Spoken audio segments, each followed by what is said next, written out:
an every week experience. Hello, everybody, and welcome to the Wild Magic School Bus, the most unprofessional D&D podcast you will ever hear. I, of course, am your DM, Calvin Piper, and I'd like to officially welcome you to the first episode of our brand new Season 2 of the Wild Magic School Bus. Here. Slap it up. There you go. So, we are back. We are, for those of you who have listened to our audio versions, welcome. Thank you for joining us again. And if you are seeing us now on YouTube, or if you're listening to us on audio, also welcome. We are so excited to be kicking this off. I'm excited to be kicking this off. So let's go ahead and start with introducing everybody. So go ahead and go around the table, tell us who you are, and just as a quick bonus, who you played in the previous campaign, except for the one person who we'll look at with Shane. Ooh, this is like a pop quiz for all of us. Hello, I am Will Rice, also now known as The Will, and I played Glyph Coldfront Khaziiti last campaign. Yep. Ooh, okay. I am Michelle, and I played Kenneth Quinn. I'm Maddie B, and I played Thulgrin Rockrender. I'm Drew, and I played Zeph Williams. Huh? Yeah. We didn't know his last name, I guess, right? That's fair, he never canonized his last name. Sure. Fun little Easter egg. What the fuck? Yeah, Zeph Williams. Is he going my first name or her maiden last name? I don't know. I don't know. But it is the third most common name in the U.S. like really? surname. It's really? not in Tailor Mall, I'm here to tell Well, you. I know you guys Then didn't he's know rare. it, and that's really why, because I knew you were going to give me shit about it not being culturally relevant to the story, but it really informed a lot of what the character did. So That's awesome. That makes when sense you now. go back and watch, listen to it again, and you'll Listen see. to it through you'll the hear eyes it. of through the ears of that's a Williams. Yeah. With the cloaca of a Williams. Just Okay. listen to the entirety of last campaign. just open yourself up to it. Bingo. All the possibilities. Yeah, and I'm the Asian Matt, and I played TBD. In case people are confused. You know what That's would have gonna been make so much sense come up now a that few there's times. What would have been really, really fun Yeah. is if for the whole campaign he said he was Asian Matt, and then we go video, and he is sheet white. He was like, oh, that's the most racist person I've ever met in my life. What a pleasant surprise. I mean, it's funny now, but like we definitely could not. I have mean, made we that. would No, have oh, we no, would have no, no, gotten no. attention, Yeah. more attention than we probably currently Probably. get. I'm Brian Williams with NBC Nightly News. Pretty sure he got fired a long time ago. And introducing the newest member of the Wild Magic School Bus. Here. Thank you all. I'm Zach, and I didn't play anyone in the last campaign. Alrighty, Favorite character? That's okay because you'll play someone in this campaign. So Perfect. all right. Well, I don't have anything else to say other than to welcome everybody. Like I said, we have YouTube now. When this releases, we will also be having a new thing. We have a Patreon too.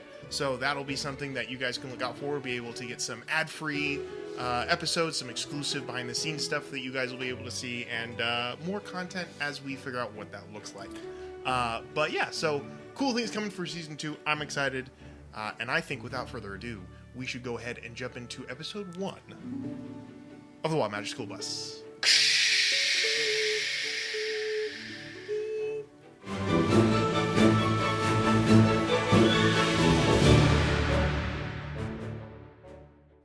Welcome back to the world of Tailor Mall. When we were last here, the adventurers known as United Indifference had saved the world from an encroaching blight known as the Godscar, and by doing so, ushered in an era of change and transformation to the surrounding lands. This change was for the good of many as it began to bring healing to this world and the once united country of Udall and the Brass Hands. But, as we know, change takes time, and some histories are harder to alter than others. It is now 22 in the 186th era, and the continent known as Udall once again begins its preparation for the People's Ceremony, where thousands of pilgrims will travel across the vast landscape to one of its major cities in anticipation for the transfer of the Vox Populi from one host to the next. It is a tradition that spans the centuries, and this year is no different. Our story begins in one such major city, the city of Eldamar, a captivating city nestled in the heart of Udall, As the second largest city in this land, Eldamar possesses a unique blend of ancient charm and vibrant vitality that makes it a sight to behold. Its architecture, weathered by the passage of time, exudes a sense of age-old wisdom, while the bustling streets and diverse populace infuse this city with energy and life. The city itself is a towering structure. Most buildings anywhere from 4 stories and up. The styles and designs that rise against the skyline are a testament to the rich history and the melting pot of cultures in Eldamar. The city skyline is a homogeneous blend of elegant spires, ornate domes, intricate facades, dings apparently. Gonna go ahead and just mark that down real quick. Interrupt me. I'm kidding. You're not getting killed for that. So That's my bad. You usually put it on Do Not Disturb. well, yeah, but you have Do Not Disturb too. Are you Anyhow, guys sending cute texts to each other? no, Mid monologue. Mid monologue. Yeah. Cal, That's you're what- doing great, BB. That's So Back proud to of you. Your butt looks cute from this angle. Sorry. Pick it The right city's- back up. Yeah. Do you need a countdown? Nope, I'm good. The city skyline is a harmonious blend of elegant spires, ornate domes, and intricate facades, each structure telling a tale of its own. Streets and alleys weave through the cityscape, forming a labyrinth network that beckons adventurers and curious souls alike to explore all of its hidden corners. One side of the city, bathed in the soft shimmer of the Danes River, offers a vista that captures the essence of Eldamar. Glistening water reflecting off the city's skylight, providing a lifeline of trade connecting Eldamar to the other cities and distant lands of Udal. Eldamar's heart is home to a remarkable landmark that draws in visitors and locals alike. The Anthenium, a sprawling institute of knowledge that stands as a beacon of learning within the city. Scholars, sages, and students from all corners of Udal gather here, exchanging ideas and uncovering the mysteries of the world. Its vast libraries house tomes and scrolls of ages past, holding secrets and truths waiting to be discovered. Dominating the skyline of Udal is the awe-inspiring People's Voice, a grand cathedral dedicated to the worship of the Vox Populi, the esteemed leader of this country. The faithful gather in its lofty arches, offering prayer and seeking guidance, while the resplendent stained glass depicts scenes of the nation's history, inspiring devotion and patriotism. Eldamar's safety is upheld by the vigilant Vox Guard, whose headquarters stand as a symbol of protection and order. Skilled soldiers and guardians known as Echoes patrol the streets, ensuring the city's residents can go about their lives mostly without fear. For as this city is a place for any and all, you can't help but notice the palpable tension of this city. The city's soul is divided into 3 distinct factions, each vying for dominance amidst the cacophony of life. The ancient city, filled with wisdom, past, present, and future. Soaring towers, diverse inhabitants, and storied landmarks, creates an atmosphere of adventure. Adventure that beckons to very specific individuals. Individuals such as Will. What is your character doing? All right. So I'll start with a little bit of a description, and then we'll get into what he's doing. Standing at 3 foot 11 inches tall, and being very stout, about 60 years old, stands before you Sir Arthur Grimm, the librarian and patron saint of the Far Borough. For a little physical description here, think of Stallone, but in the Expendables, except very short.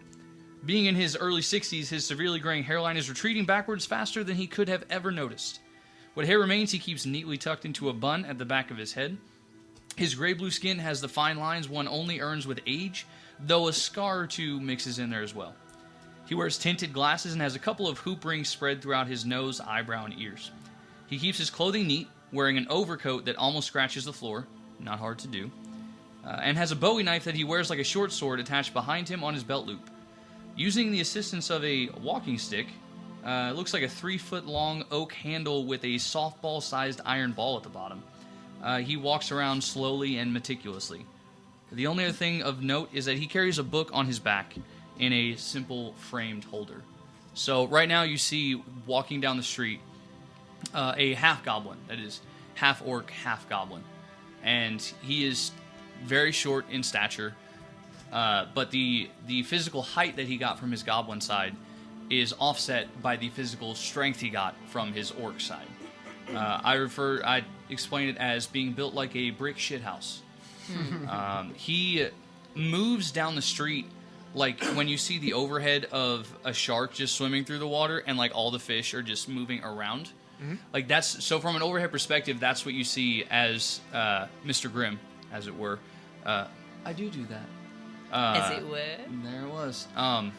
As he's just slowly walking down the street, not taking notice of anyone, but everyone is kind of giving him a respectable berth, at least. A little bit of space. He walks down the street and then stops in front of a small house, opens his book and looks at it, and then knocks on the door 3 times.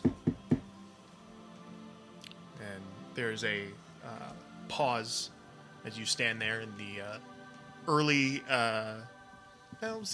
late morning sun as it's beginning to come up through the high rises around you. After a few moments, the door opens up just a little bit, and you see, even shorter than you, almost about chest high, is this weathered old face that kind of peeks through and is like, "Hello?" And just kind of opens the door a little bit more, and you see standing there is a very demure-looking old lady who's like classic cartoon, just like hunched over, wearing kind of like a pink and white kind of dressing gown with like a little hat on her head, and she just looks up at you, your hands kind of shaking as she kind of has her giant glasses set atop her nose. And, Mr. Grimm, how nice of you to visit. Come in. Do you want something to drink? Something? No, won't be necessary. But you know why I'm here. Oh, yes. Come in.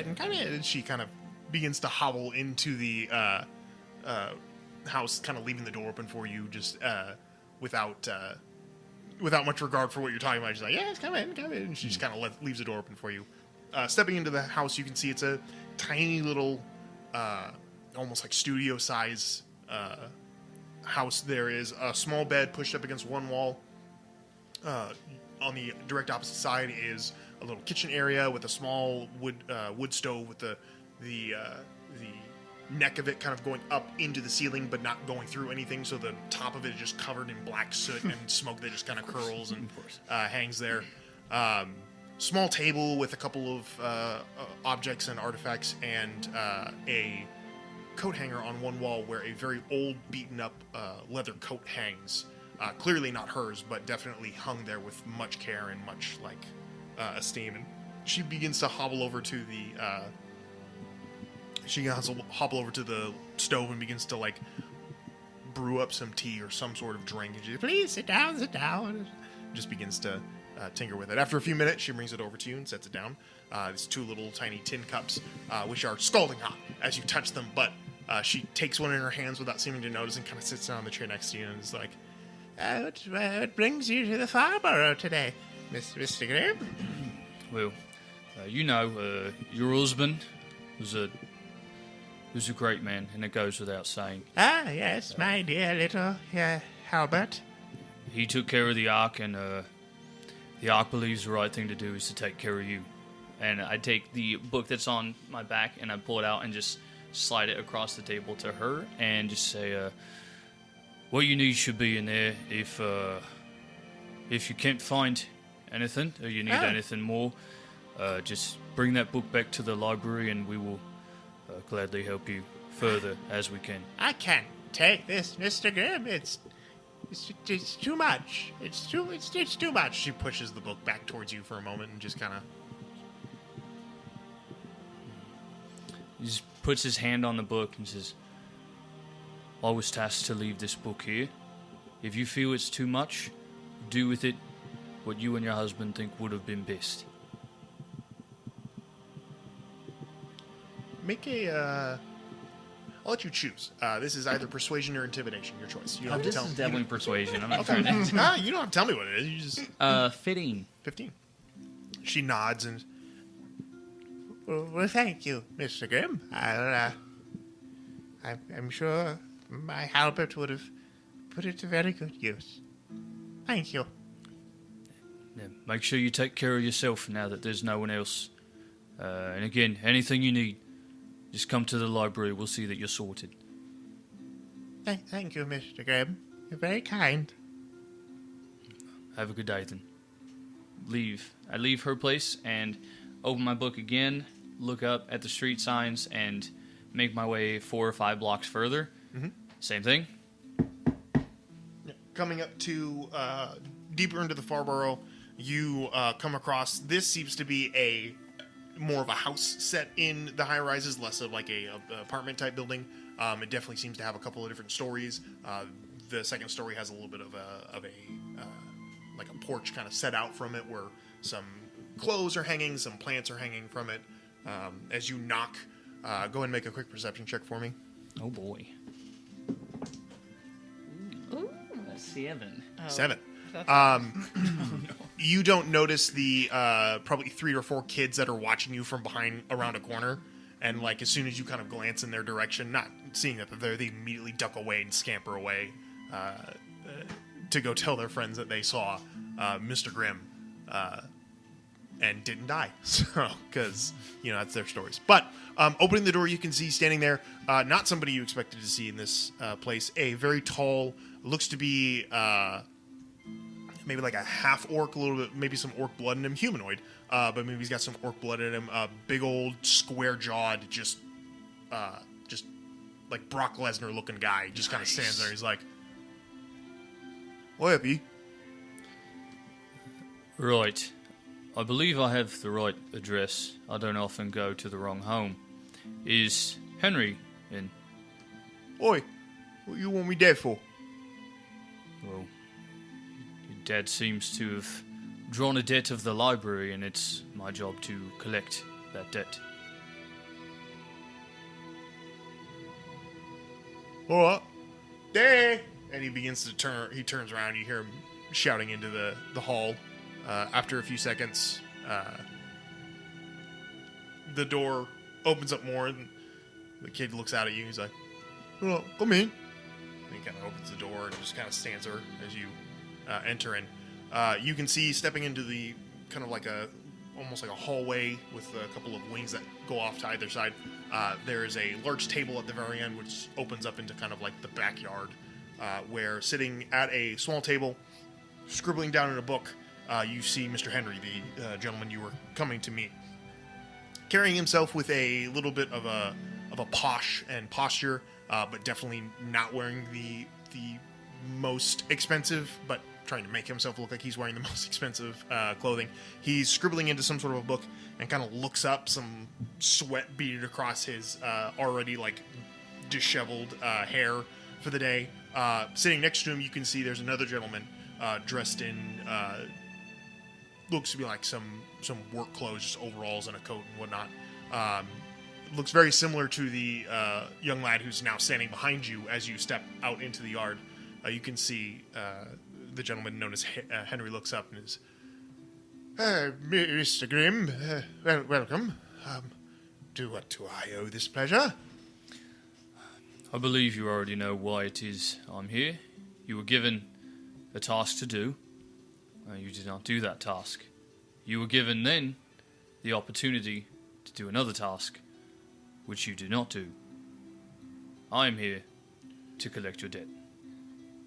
Yeah, right. Well, Mr. Grimm, I believe that I've spoken with those in charge of the Ark, and we have an agreement where my time was extended. Yes. So thank you, but your services are not required today. Here. Opens his book, and then kind of just like looks up over the tip of the book. This was written today. One of us is a liar. I don't believe it's me. You can see from the corner of your eye who was lounging in a seat. The other individual kind of like leans forward now and just kind of continues to stare you down. Where Mr. Henry looks over at him and looks back at you.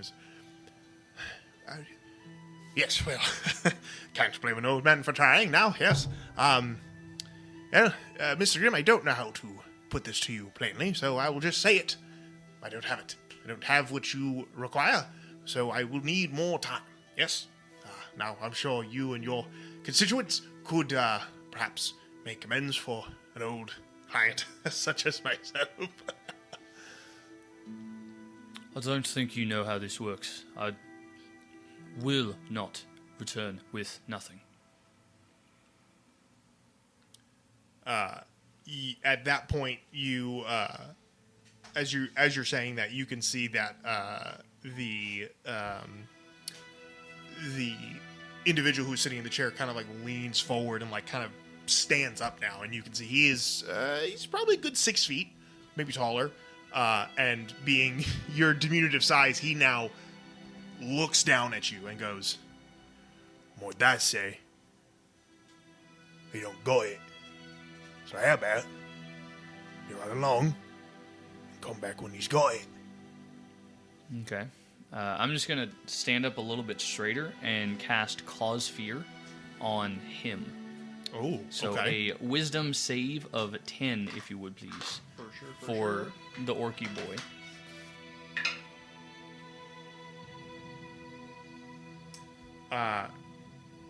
He cocks his head and looks at you and just kind of like takes a step back. He doesn't seem to be scared, but he definitely seems like he saved, but it seems like it wasn't by a lot. So he's like now a little trepidatious of you, but Okay. being that you're small, it's not causing him to really shy away from you. I look at him, and I look back at his father, and I say, "All right, Henry, no son deserves to see what could happen to his father. You know I have to hurt you. He doesn't need to see that. You don't need him to see that. You can tell him to wait outside." You see, Mr. Henry looks at his kid and looks back at you and says, "Samuel, perhaps you could," and before he can finish, Samuel just sucker punches you. He definitely missed. He missed. That's an 8. It does not hit. All right, so he goes to swing, but again, given your size, just whiffs completely, missing you entirely. What do you do? I'm going to use my cane and just swing right at the side of his kneecap. Okay, go ahead and roll. 21 to hit. Yeah, he's got no armor, so that's pretty... 7 points of kneecap. A resounding crunch emanates as your mace connects with his knee, and he goes down, crying out in agony, as you hear the thuds of another body racing up behind you, as the younger son is now rushing in behind. He's going to go ahead and try to swing. That's going to be a 14. That is my armor All class. right, 14. So,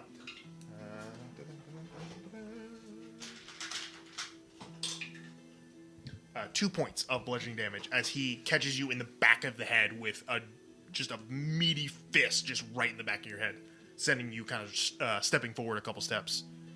All right, it's now your turn. I turn around and face him slowly, and I just say, "Your brother is never going to run again.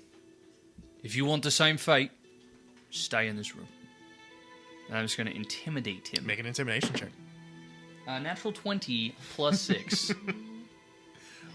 He immediately drops his hands and kind of like moves behind his dad, who's now stood up. His chair's kind of toppled over, but he's now standing up as his son runs behind him. The other one's still moaning on the floor, holding his now completely just destroyed knee.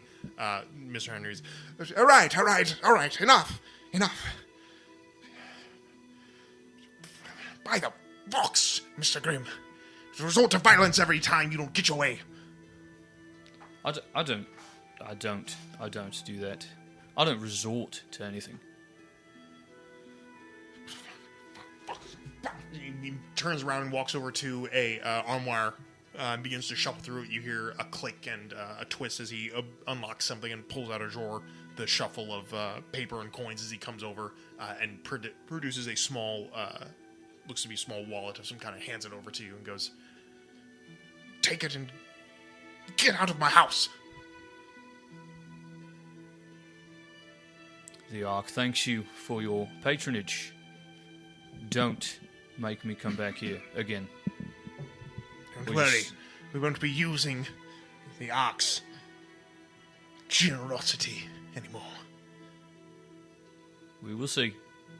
Have a good day then. And I walk out the door and am headed back to the Ark, or the library from there. Okay. And that's it.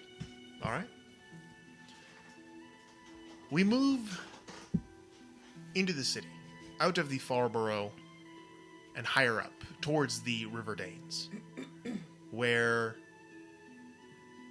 the bulk of the shipping and receiving happens on the docks. And one particular family has their fingers in all of it. The Bravas, the longest living family in Eldamar. We go now to a quaint little shop, corner shop, in the borough that they live in, which I can't remember off the top of my head, so let me look at my notes real quick. I swear I'll have this down at one point. This is just a trial run. Yeah. Do you... The river borough. I should have known Yeah. that. But nestled in the river borough is a small little corner shop that has a simple sign with two wrapped fists kind of crossed over each other. And inside of that shop, an older human individual is sweeping around equipment and arenas of different kinds. And walking into this place, we have, I assume... Matt? No. Yeah, so walking in, you guys see this, average height, real athletic build, good looking kid, olive complexion, dark hazel eyes, gray hair, nice clothes. So he's walking in, he's got the fantasy equivalent of a three-piece suit. Like doublet with a doublet under that doublet. Mm-hmm. And a fantasy boutonniere in the doublet. I don't know if they did that with doublets. And some tights, right? Walks in, looking sharp. Sees the old guy, sweeping away. Says, "Well, good morning there, Uncle Zoo. How are you this fine day?" You see Uncle Zoo turns and looks at you and goes, "What are you doing here today?" What do you mean? What am I doing? What kind of way to answer my greeting is that, Uncle Zoo? It's the greeting I'm going to give you when I don't see you for like 2-3 days. You just walk in here and just tell me like, "Hey, what's going on, Uncle Zoo?" What are you so sore for? What am I so sore for? Yeah. I'm over here busting my ass in the gym, and what are you out there doing? Getting all fancy in another? Is that another freaking suit I see? How many suits is that now? Huh? Total? Total? Yeah. Oh, like 2 this week. This week. That's why I'm telling you. Meanwhile, shop's gotta be clean, floor's gotta be swept, things gotta be wiped down. Okay. I'm sorry. I don't know what's going on. I'll go in the back and get changed. I'll get everything fixed up. We'll talk about this later. I'll make it right. You do that. So he's gonna go into the locker room and change into his gym gear. Mm-hmm. Classic tennis all whites. Mm-hmm. No, that's not it, is Straight it? out of That's not it, is it? Yeah, little onesie, tank top onesie. Mm-hmm. Goes, grabs the broom off his uncle and starts sweeping. What's left to be done? Nothing. I just it's all done. No one's been in here for the last 2 days, so it's me keeping busy. Really, it's nothing. It's not. I shouldn't have yelled at you. I just. Hey, you're fine. You're fine. Listen, all is forgiven, right? You're my uncle, eh? You want to train? You know what? Sure. Yeah, we'll go. Let's see what you got. Let's loosen you up a little bit. All right. Sure. Let's All right. do it. Come on. It All right. takes you over to very simple, just kind of 2 foot roped off, kind of a square area. Steps over the rope, gets you in there, and you both kind of face off. And pretty straightforward, starting off with just warm ups and stuff. And he's asking you about your day, what you're doing, how stuff's going, the general stuff. And as you guys are talking, he at one point he kind of takes a moment to breathe, and he's went to see your grandpa today. Oh, yeah? Yeah, How was that? not good, not great, not gonna lie to you. No, was something wrong with Grandpa? No, the lion's not going anywhere, kid. He's not going. He ain't going nowhere. No, Right, no, scared. great, no, Grandpa. No, Papa Leo's just. He's a little nervous, a little nervous. I mean, Continue. you and Elucidate me. you sure with this arc thing that you're doing? No, we don't know what the arc's doing. Well, it's exactly it, right? Yeah, but This- you, I mean, come on, Connie, you could be head of the Bravas one day. Hey, I don't know about that, and I'm not. Listen, not- Connie, I'm old, not as old as Grandpa Leo, but you Papa Leo, but and I don't see age as a thing, right? Like, it's okay. Like, I'm comfortable. I understand you don't see age as the thing, but Yeah. I'm telling you, when it comes to time spent on this plane, Oh, right. You're legitimately gonna die. legitimately, one day, yeah. I'm not gonna Probably, be as yeah. long as you are. Uh-huh. Someone's got to step up at some point. Yeah, could be you. Listen, I plan on running the gym. That's not a problem. Not a problem. But right now, Connie, you could run everything. You could run the freaking gym. You could run the freaking family if you want. Okay, I hear you. Now let's talk about. Yeah, so that's a potential for you, but Papa Leo's a little worried. The lion's he's a little unsure that you and the Ark working together is a good thing. Okay, you just tell Grandpa.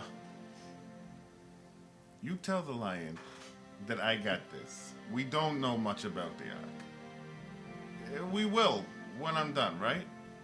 You get it? I'll be careful. That's all I want for my nephew. All That's right. all I want. All right, sounds good. All right, now go shower off. You stink. All Get it. right, great. Hey, and work on getting me some fights during the festival, all right? Oh, I'm gonna get you some fight. Okay. I mean, it's a people's ceremony. Thousands are coming into the city, man. We're gonna get some fights, all right? All right. You coming to dinner? Of course. How am I gonna miss dinner? Well, I Well, don't know. I'm How are you crazy gonna miss then. dinner? Yeah, You all would right. be, you would be crazy, all right? Just Your sister, towel pops I him as he can't. walks on. Yeah, I can't keep talking to your sisters while you out doing whatever it is you do, all Oh, right? I'll be there. I'm sorry. right. I'm sorry. Don't worry about it. I'll be there. What are we having? What do you think we're having? What day is it? Shit, I don't What know. fantasy day is it? What fantasy day is it? I don't know. I don't know. It's Fantasy Tuesday. Yeah, it is. That's what it is. It's Fantasy Tuesday. Oh, okay. Great. Yeah, Cool. all right. We have fantasy meatballs then. Fantasy Okay. meatballs. You got it. I was like, what Italian dish is on Fantasy Tuesday? Magic Fantasy meatballs. Fantasy Magic meatballs. Magic meatballs. Magic meatballs. You got it. All right, Yeah. they're my favorite. Great. I'm gonna go get changed. All right. What is your name, by the way? Connie Williams? Oh yeah, sorry. It is Constance or Connie the Reach Brava. Gotcha. Does that end your kind of your highlight of the day, Drew? Yeah, you could just know that, he's Yeah. gonna walk down the street, and when he's done, he's gonna go grab himself a fantasy espresso. As you head into the locker room to change, as your uncle heads up to the front of the shop, sitting on top of your folded suit, you see a library book.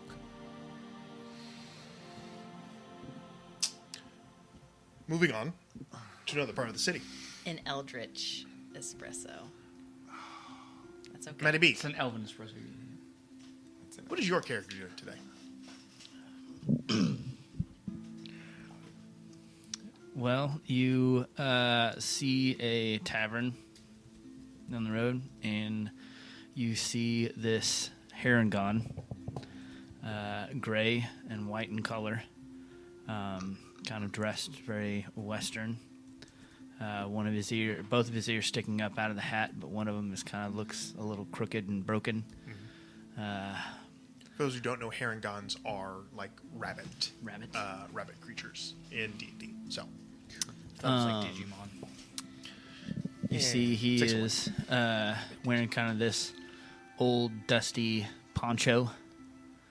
Doesn't look super well put together, and he's being kind of thrown or pushed out the back door of this tavern, where the tavern keeper yells, "If you don't pay, you can't stay." As you hear this Harangon speak up, "Well, it's real tough to get some money around here for anything." And you see him they chuck his belongings and things, his guns, and he picks them up, straps them around him, and begins to kind of walk towards the middle of the street aimlessly. Not sure exactly where he's headed to next. He sticks some chaw in his mouth, and you can kind of hear a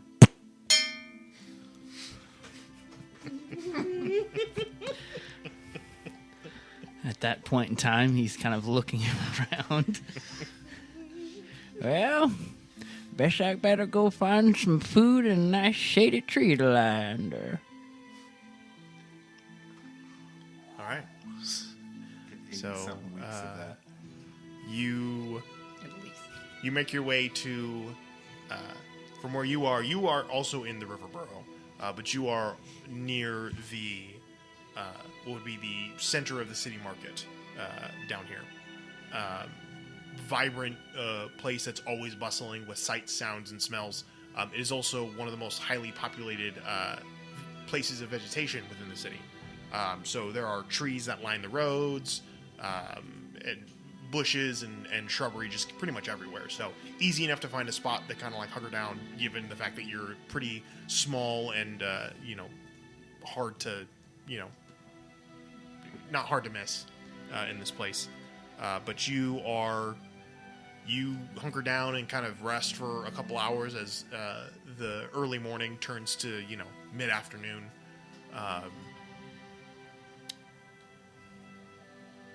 When as you wake up, you wake up from your sleep, and you can see resting at your feet is also a library book. "Well, what in the world?" You pick it up and open it, and it's a simple tome. Seems to be talking about agriculture and stuff like that. But you can see on the inside of the front cover, stamped in ink, you see the symbol of the Anthenium emblazed on it.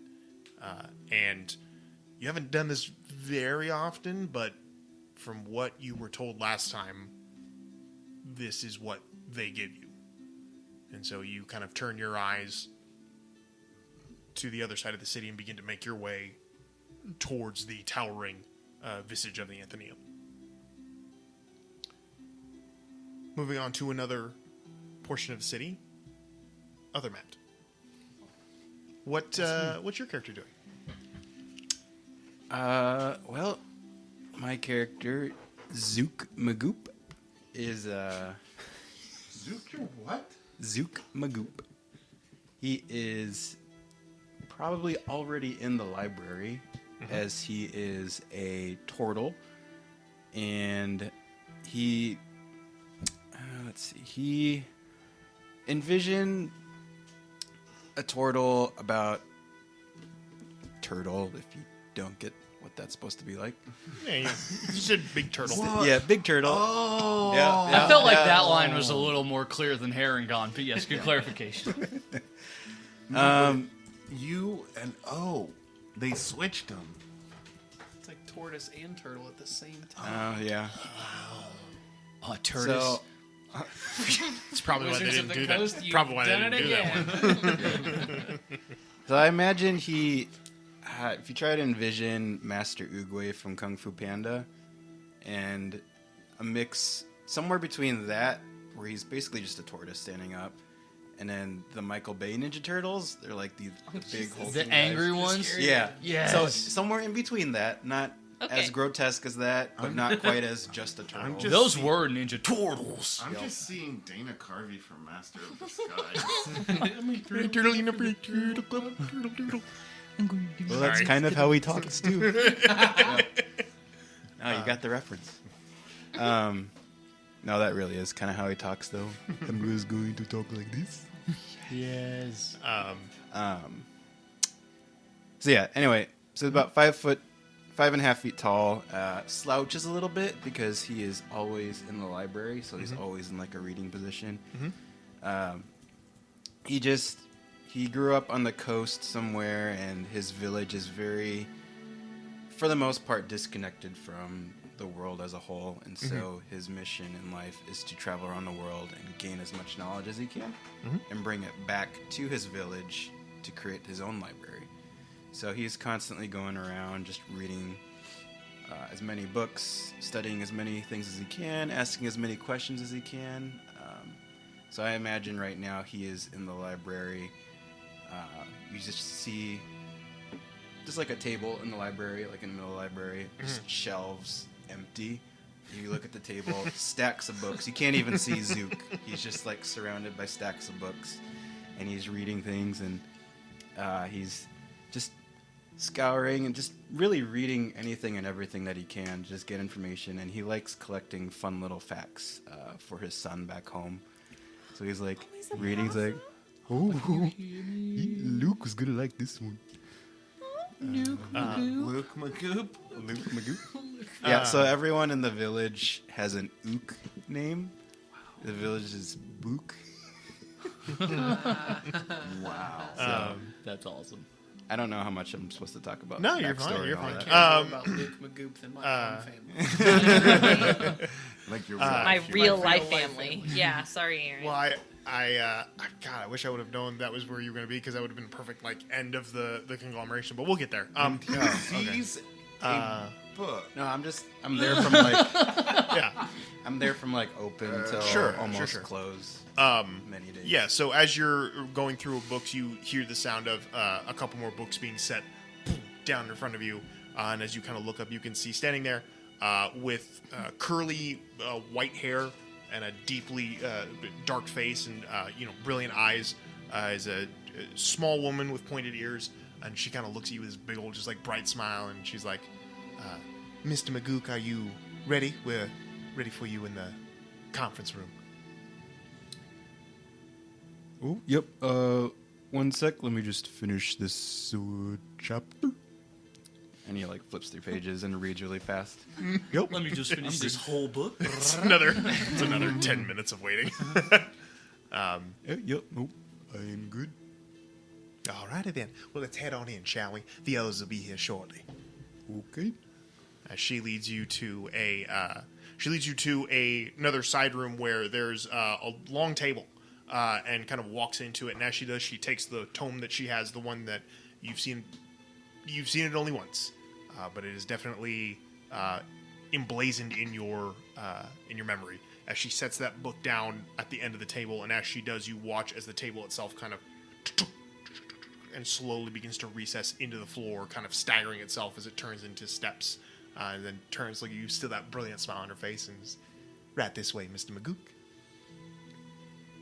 Okay. Here we go again. as you descend the stairs within the Anthenium. Moving up to another borough in the city, we have Michelle. Who? No, I'm kidding. You. So you see toddling through the city with arms full and an unseen servant walking behind her, arms full of boxes. You see Nell. So she is a small little gnome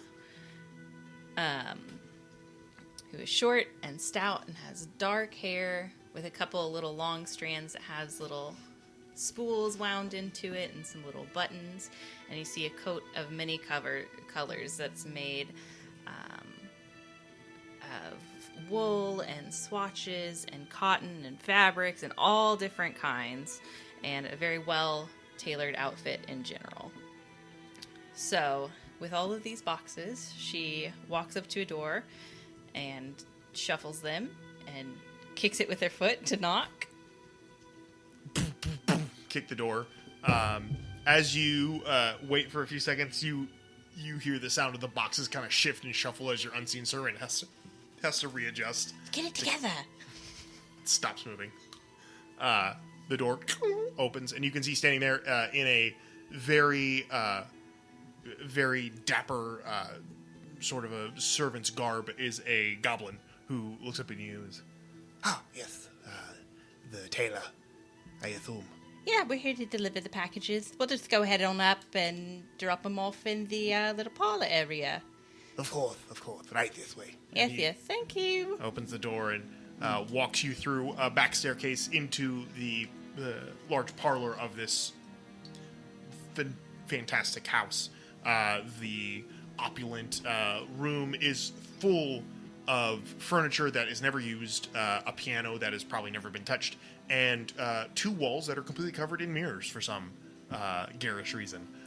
But standing in one corner, you can see this large kind of section. I don't know what the word is now. Like a partition? Thank you, a partition. I was going to say perforation. That's not what it's called. It's a rend in time. This partition that is up against one of the corners of the wall with a large kind of like platform base on it. Think of like what brides stand on when they're trying on their dresses and whatnot. Mm-hmm. But you walk over and begin to sell the stuff next to one of the containers. There's no one in the room. Actually, make a perception check. Okay. Oh, no, not that die.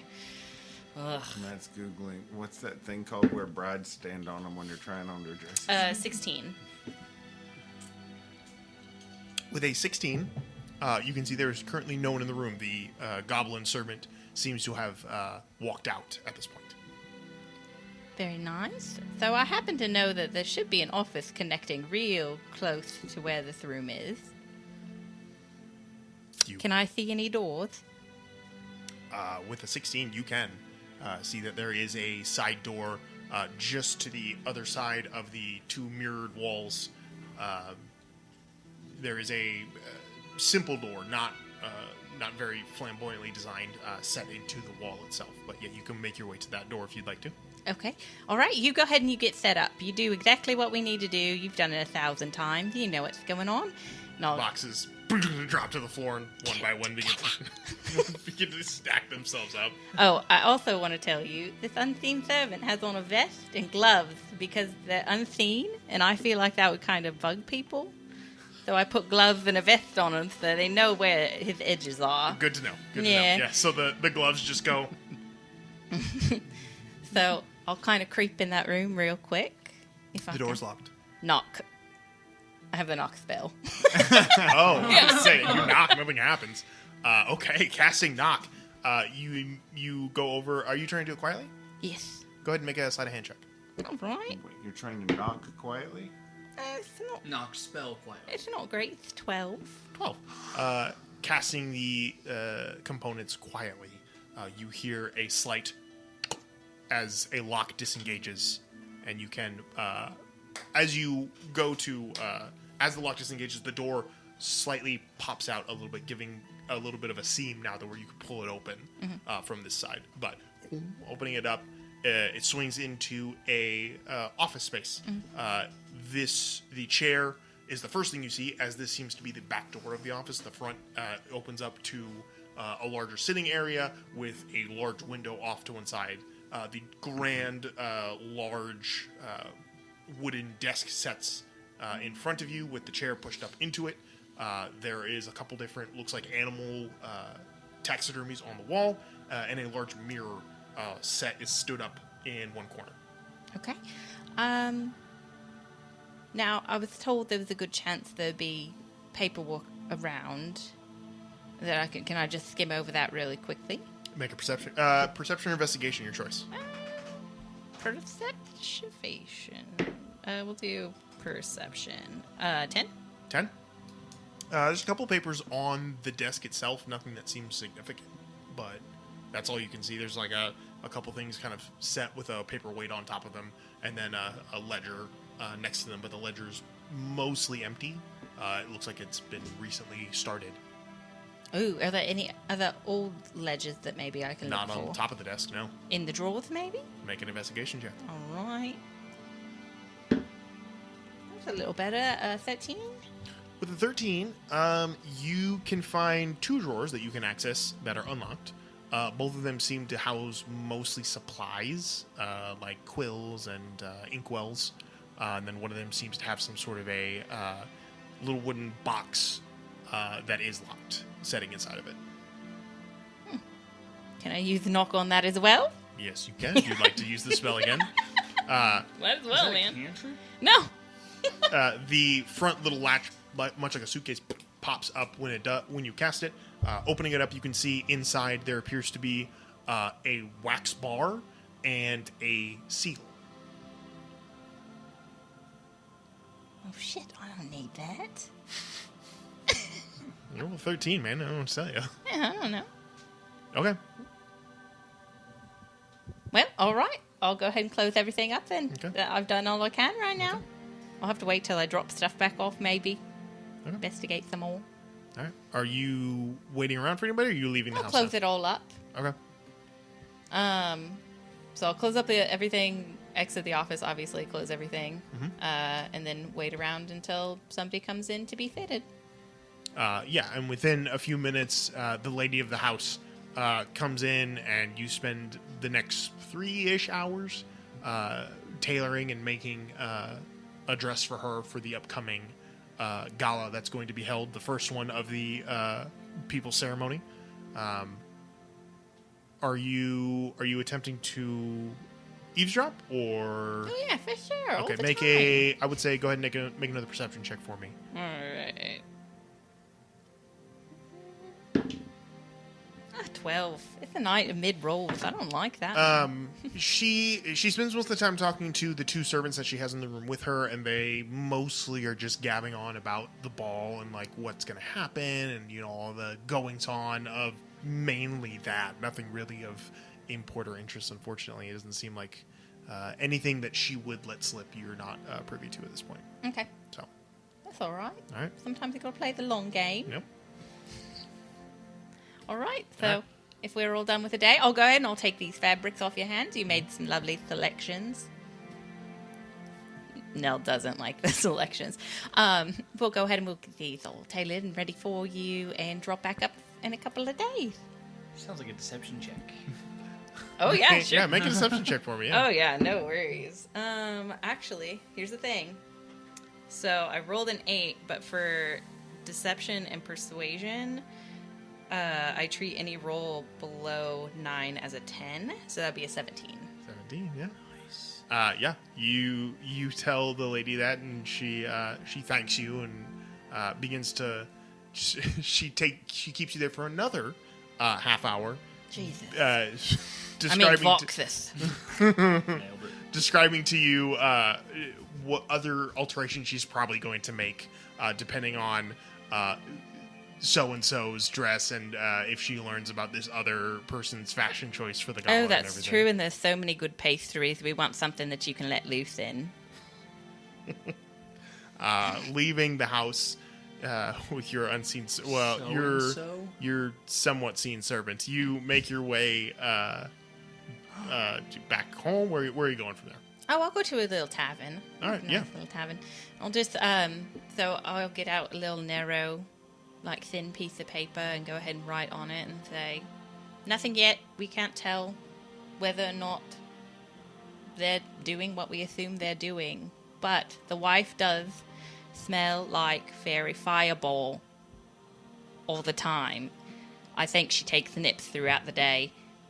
And then I'll roll it onto a little spool and begin ritual casting, which will take 10 minutes. So the spell, the whole spell takes 10 minutes. So you have to cast it and then you write what you want. So after you spend 10 minutes concentrating and casting your spell, you write that on the piece of paper and roll it onto the spool. Wait a few seconds and then unroll it. And as you do, the ink that you put on there begins to like almost look like it's like washing off and begins to reform into its own message to you that says, didn't need to know about the fireball. I continue with the plan. All information is good information. Ritual casted for 10 minutes. So you don't have to bridge cast every time. It's just that you start it. It's like sure. think of it like Okay, if you fine. like call an operator and the operator takes 10 minutes to connect you. That's what it is. And then from there, it's seamless. You roll it back up on the spool, unroll it again. The ink reforms and goes almost all information, and then it fades, signifying that the recipient has ended their side of the spell. This is red, 7:44 p.m. That's so hurtful. Okay, so does that? That's it. I got it. So ending that and heading back to your home, you head back to the small apartment that you have been staying in for the last couple years. And as you are walking up the stairs, you feel a on your shoulder as the gloved hand of your somewhat seen servant is tapping you on the shoulder. Yes? He points to a small flower pot on the side of your porch, and you can see setting in the flower pot is a library book. All right, we'll go ahead and scoop that out. Thank you for your taps, Mr. Servant, presumably. Yeah, just thumbs up.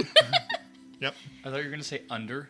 Like the worst UPS driver ever. Just lifted up the flower pot and put a box under it. Lifted the flowers out of the pot, put them under it, and set it up. Okay, so you pick up the book and begin to make your way to the Anthenium. And finally, we go outside of the city and pan to the outskirts, where the less fortunate denizens mostly reside. And it's here that we find a small, presumably, but I'm presuming you're there. You may not be. It's up to you.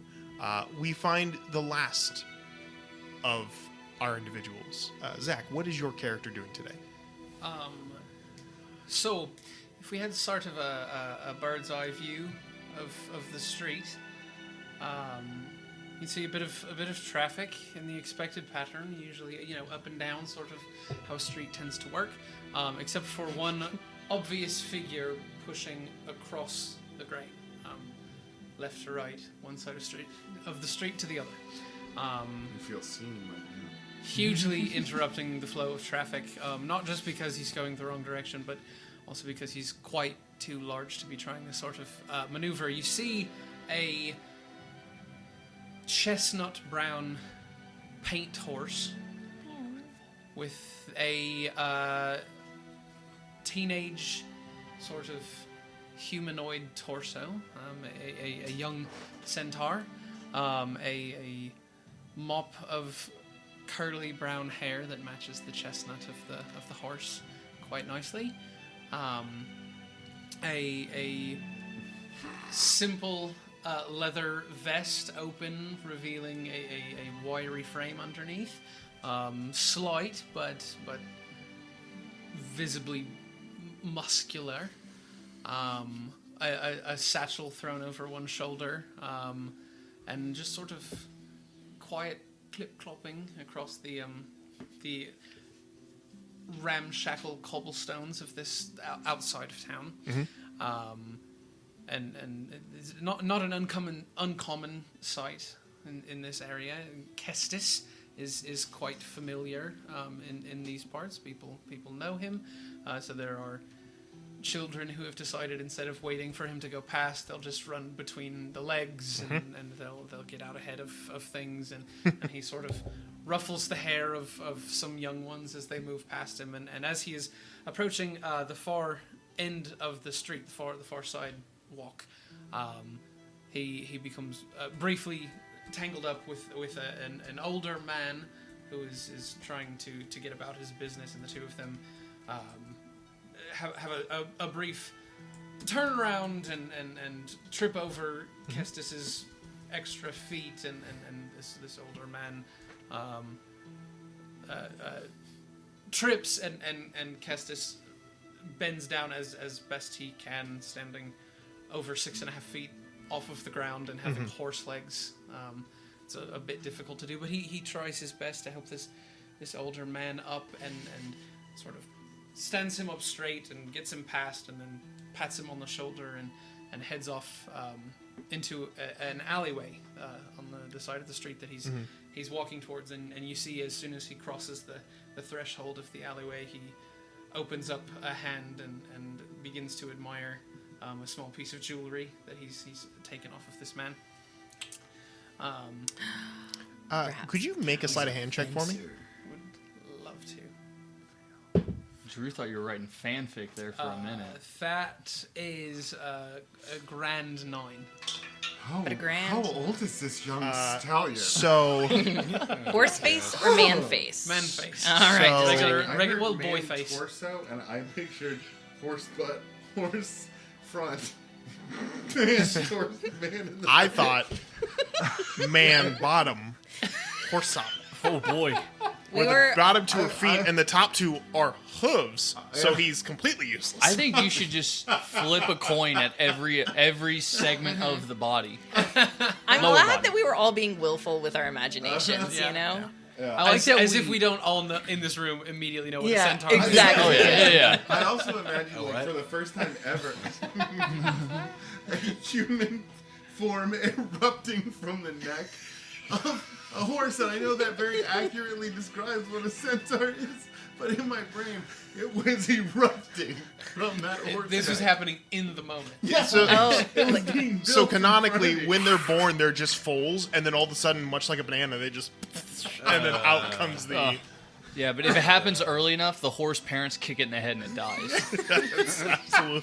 Eventually, the little half sheaths of horse head just drop off like your belly button. Yep. It's just like circumcision. Just like that. I was gonna say like baby teeth, but I guess that works too. Yeah, it has to happen after a while because you can't have like a newborn human body on top of a horse body. Because Could you imagine it's running they its can't legs hold and their there's Trying no to run, neck? and the baby is sort of just flopping around. Can you imagine? oh, I hate it. You imagine a little wren just like with a. It's just stuff I'm of a newborn nightmares. niece. Never, That's how he's just. never shake a baby centaur. Oh wait, no, just Actually, all baby centaurs are being shaken all of the time. Surprisingly, not the number one cause of centaur deaths. Glue. Colic, actually. Oh, they found her. Oh no. All right, so you rolled a 9. The old man was very much disoriented. He did not notice at all. But as you're sitting there holding the piece of jewelry, you feel the little padded feet of.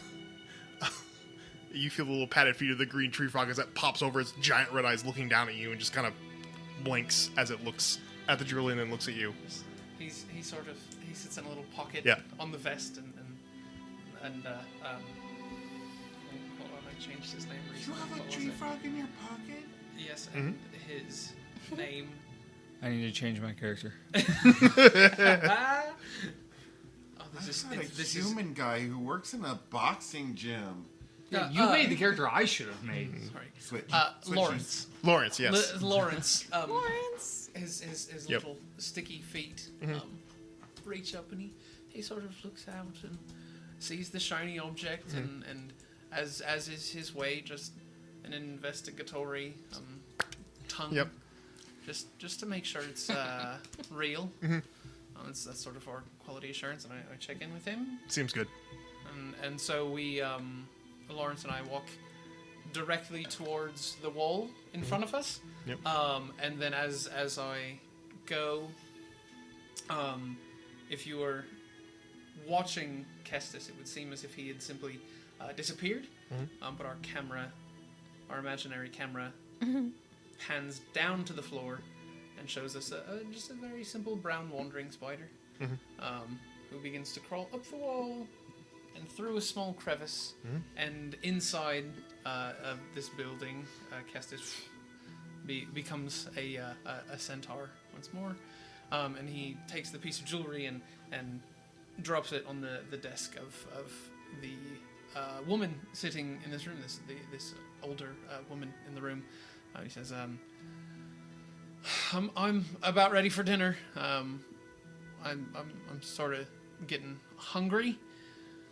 We got anything good tonight? You can see the woman sitting at the desk is flipping through. She has a book out there that seems to be an official book, but inside of it, not well hidden, is a magazine of some kind with some questionable images on the front of it. And she's kind of flipping through it without acknowledging you. And she goes, "You'll eat when you brought me what you pay for." And this fine craftsmanship, is that not going to do it for you this evening? Because frankly, if this won't do You just bring this in? just in these very few seconds we've been here. Pushes up some glasses. Right. Well, I guess it's enough for tonight. Do better tomorrow, yeah? If the food's better, I'll do better. The food is food. Is it not edible? Is it too hard on your little tummy? You know, most days it's edible, but if I'm being honest, lately it's been a bit... I'm starting to think it's been a bit off. Well, And she leans over and begins to open drawers and close them. Open drawers, closes it. Open another drawer and close it. Goes, it seems I left me care in me other drawers. Now get out of my office and closes the book and kind of leans back. And you have a lovely day too. And he walks out the slightly oversized door, since he does need to be in this office. Yep. Relatively regularly. It's reverse doggy door where it's a normal sized door, but the top moves. Reverse doggy door. That's harder than a normal doggy door to pull off. It is. And he heads out into the main thrust of this dilapidated second story of this building, which opens up into a couple of long tables where a loud assortment of young children of all shapes and sizes and ages and races are gathered for the evening meal.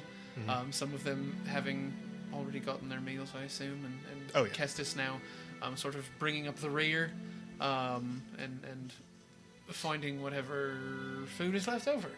Whatever's left for the evening. There's not a whole lot, but you're able to scrape what's left of the large cauldron that's kind of sets on the table into a small bowl. And as that does, you feel a tug on your vest. As you look down, you can see a small boy with eyes much bigger than they should be and kind of like longer pointed ears holds up a hunk of bread for you. It's William, and he goes, So do you piece Kestis? It's incredibly kind of you, William. Are you sure you're not full? Oh, no worries. I'm quite small, so I only need a little bit. It's true. I do take in more calories than you on a daily basis. Yeah. I take the roll from him, and I tear off a piece and dip it in what bit of stew I was able to It scrape. better be magic meatballs in there. And I wet it and I stick it in my pocket for Lawrence, and then I take my bowl and look for another friendly face, see if Sarah's around. William scampers over to one of the tables, and you can see sitting at the table is the young the young elven form, blonde hair of Sarah. She's sitting there and she kind of waves as you come over and sit, kneel, something like that. Stand adjacent to the table. Yeah. Yeah. She tends to sit near the end of the table, so Kestis can Yeah. stand close by. And he says, "Oh, I got enough for dinner tonight. I see you did all right today too." Sarah kind of looks up at you and goes, yeah, we got by. Will and I, we ended up convincing a merchant that came into the city today that our parents had burned in a fire, and William pops his head up over the edge of the table and goes, "I'll cover myself in soot," and pops his head back down. I lean close to Sarah and I say, "Sarah, didn't William's parents actually burn in a fire?" I don't remember. Oh my gosh. You know, maybe we keep that between I us. don't think he knows either. Yeah, I think it's fine. His tears were so convincing. I'm sure it was a command performance. It was really good. Yeah, but he gave us some food, which we immediately took to the market and sold to the highest bidder. So, yeah. So, but actually, and she kind of looks around and reaches into her small pouch and pulls out this tiny little, almost a little stone fruit, and goes, "We saved you one." And she hands it, and she sets it in front of you. Are you sure? Yeah, of course. You look like you could use it. There's like, as she's saying this, like his stomach starts to growl audibly, and he tears off a piece of stone fruit and drops it in his pocket, and the tongue She immediately comes out and takes a bit. nabs it instantly, and he takes the smallest bite of this fruit, just to get the taste of it, but not to look too eager. Yeah, it is. It's not super. It's not super juicy. It's a little bit of a drier fruit, but the taste is almost like a cross between a plum and like an apple, almost like a tart, but in a very like in a more in a less firm sense. But it's delicious. Kiss. I can just see the comments on YouTube like, "Oh, that guy is so cute. Oh my god. Oh, I love his character. Oh, I really hope they get together." No more horsing around. Come on, Sarah. I mean, yeah, let's see if there's any. I mean, if there's literally there could be any comments at this point. I'd be here for it. So Yeah, I'll get out of here.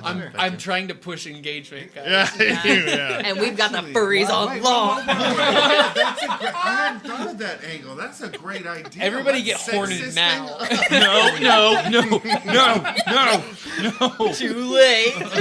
Wait, you remember when I said my that's a guy good- changed? that's He good in- changed in public. He stripped naked in public. You That started guy off. You is had a locker family room man. scene. Who's into? You had a locker room scene that you could have described the. You had 2 locker room scenes. Yeah. Not Okay, one. next time, Calvin. Next Sexy time. locker You room. got it. Zook is a family man. Yeah, a family man, but what are Clothed like, at all times. whatever. But that's kind of hot, though. If there's like all of us being grody, Yeah. and he's like, I never show anything. It's the Connie to reach around, Brad. I can't wait to God damn actually it. write the porn. Yeah, campaign. you get the. No. I can wait. I can't believe I have to give you inspiration for Connie to reach around, but Yeah, that was that's good. That's All right, we'll mark that down. First that's one of the campaign. Good that's job, the guys. First one of the campaign, yeah. That's, Actually, Why don't do mark it these down yet. I'm fantasy going to inspire meatballs? myself. So I don't want that one to be the first. That's very inspire yourself real quick. I can't. If I could, I would. yeah. So Kestis finishes this fruit, and they have some, an evening of conversation, and when he is down to only the pit, he tucks it in the pocket with Lawrence, gives him something to play with for a time until he finds something better to do with it, and then heads to the stable out back of this building, and readies himself to sort of tuck in for the rest of the afternoon, maybe get an afternoon nap and find something interesting to do once the sun goes down.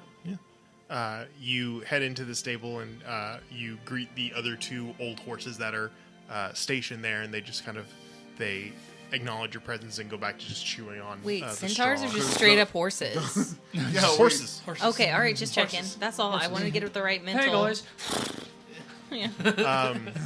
But yeah, as you head to your side of the stable, you take the stone fruit out, the seed out, set Lawrence down, and then you hear the sound of his little pads as he scampers over to the other side as you're taking your pack off and stuff like that, and you hear a little tongue go, and you turn around and you can see Lawrence is standing on top of something that wasn't there before, a small book that is leaned up against the post, and trying to eat it. he's trying to eat it, yeah. It takes you a second because this is the first or second time you've seen this book, but if you remember correctly, it means you might have something to do with the rest of the day. I grab Lawrence and I set him on my shoulder and say, Lawrence, I'm not usually one for reading, but this looks like it could be good.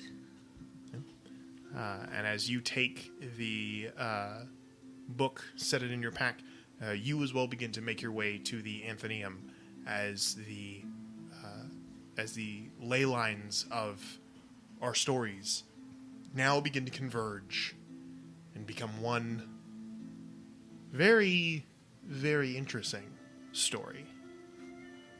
And that is where we will leave you all tonight with the first episode of the Wild Magic School Bus. Season 2. But thank you guys for introducing yourselves tonight. Thank you all so much for playing. Thank you all so much for listening and watching. We'll see you all next time on the Wild Magic School Bus. Good night, everybody. Good night. Bye. I definitely thought when he was getting food that she was going to respond with 1/4 portion. No.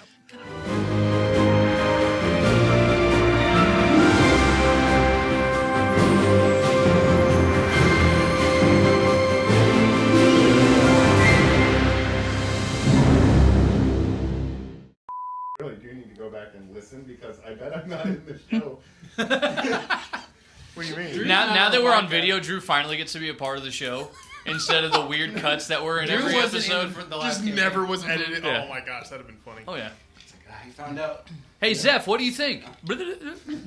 That's why you got us confused. Zeph never said anything. Just tastefully editing around Drew for 70-something For episodes. years. Drew, we're also going to need you to wear lime green every session. Don't ask why. Head Like to toe. full body, Yeah. stem to stern. You know, I got a We've ordered you a morph morph suit. Should suit. be easy. Yeah. Good luck breathing, but it's for the podcast, so you can't It's say for no. our art, Drew. You can't say no. God, we could have worn green suits as Draconians and made Calvin spend an hour every week turning us into Dragonborns. And that would be Only an hour, a that's impressive. worthwhile investment. No, I would have done that. I mean, with AI, after you do it once. Okay, But wait, so for Halloween, can we do like Banana. chroma key green or Oh, something and fun. just like do? yeah, sure. Yeah.